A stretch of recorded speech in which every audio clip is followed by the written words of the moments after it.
Welcome to my capstone presentation. We will be exploring my capstone course, COVID-19 Vaccine Overview, a comprehensive 2-week asynchronous course for care managers at Centennial, a managed care healthcare company. This is a fictional company, but represents the company I currently work at.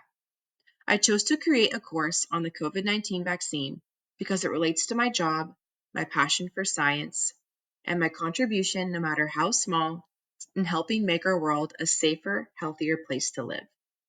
Not only does this training help care managers feel more confident in their job, but will give them strategies to build healthy communication skills with their members to instill real change. The LMS used for this course is Canvas. This course is organized into 3 modules: the Welcome module, Module 1, and Module 2. The course overview, which acts as the homepage for the course, has a hyperlink to each module and acts as a central hub. Although the course topic is complex, I wanted to focus in on what the care managers can absorb and use in their everyday conversations with members. This allowed me to break the course into 2 content modules, one focusing on myths, vulnerable populations, and statistics, and the other on conversation strategies with members. To make this course have a cohesive, engaging look, each section of every module has a decorative banner that acts as a title, while also providing a visual that increases engagement. Let's start with an overview of the Welcome module. The Welcome module contains important information learners should know before starting the course, including how to contact the instructor, and helpful forums that they can access throughout the course. Learning outcomes and a course summary, both video and text, provide learners with a solid understanding of what to expect throughout the course. Let's move on to the content modules. Each module is organized in a similar way, allowing the learner to gain familiarity with the navigation of the course. Resources and content are provided first. After the learner digests the new information, they will partake in an activity and/or assignment and a discussion question. For Module 1, we're going to take a closer look at Assignment 1.1, COVID-19 Vaccine Myth-Busting VR Gallery Walk. In Assignment 1.1, learners explore a gallery of myths and facts regarding the COVID-19 vaccine. They are then instructed to submit a reflection. The part of this assignment that highlights my instructional style is learner choice. Learners have various submission options and formats in which they can complete their reflection.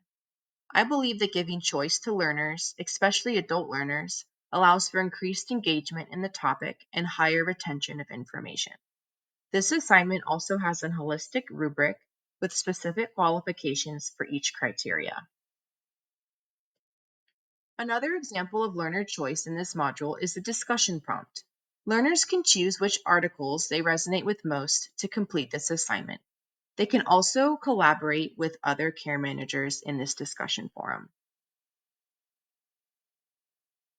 Module 2, Communicating with Members.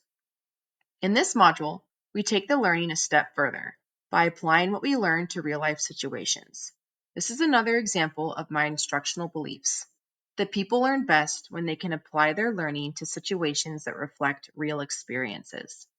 Let's take a look at Assignment 2.1, OR's Motivational Interviewing Practice. In this assignment, care managers use a new communication strategy to practice the knowledge learned in Module 1 and Module 2 by having a fictional conversation with a member. This assignment was made in Articulate Storyline and highlights my knowledge of quiz interactions, light boxes, and variables. Learners get a customized experience by entering their name to begin the assignment. At the end of the assignment, their name is shown in this certificate-like slide. To get credit for the assignment, learners need to take a screenshot of this slide with their name on it. In this assignment, the learner walks through each part of the ORS model through a conversation with Charlie, a member on their caseload. The quiz interaction is short answer, and the learner interacts by typing in their best answer. Learners are instructed to have their module resources at hand or use the Resource tab on the top right of their screen to download an OARS model job aid for further assistance. If they need extra support, the Review Charlie's Background button will lightbox the introduction slide so they can review Charlie's story. After the learner submits their answer, they get immediate feedback with an example answer so they can compare their thought process with what an ideal response should be. After sufficient practice with the OARS model, the module concludes with a summative assessment that includes multiple choice, true or false, and scenario-based questions that help tie in skills learned from both modules. The assessment begins with easier questions and evolves to more scenario-based, multiple-part questions. This assessment incorporates questions that relate to one or more learning goals to provide an accurate, intentional data set that managers can review and take next steps on. Learners then complete an evaluation. The screenshot I chose here highlights an important part of the evaluation: course content. I believe it is crucial that job-related trainings are relevant and employees feel more confident in their job after taking the training. This evaluation, along with other post-learning strategies, will be a great source of information to assess the success of this training. To conclude, this capstone project is a corporate employee training with a summative assessment and Kirkpatrick Level 1 evaluation. Ideally, this training would be followed up with office hours and effective strategies for long-term implementation. This could include manager observations, refresher trainings, and more. These strategies depend on a lot of factors, including budget, time, and company resources. This concludes my capstone presentation for the COVID-19 overview course. Thank you so much.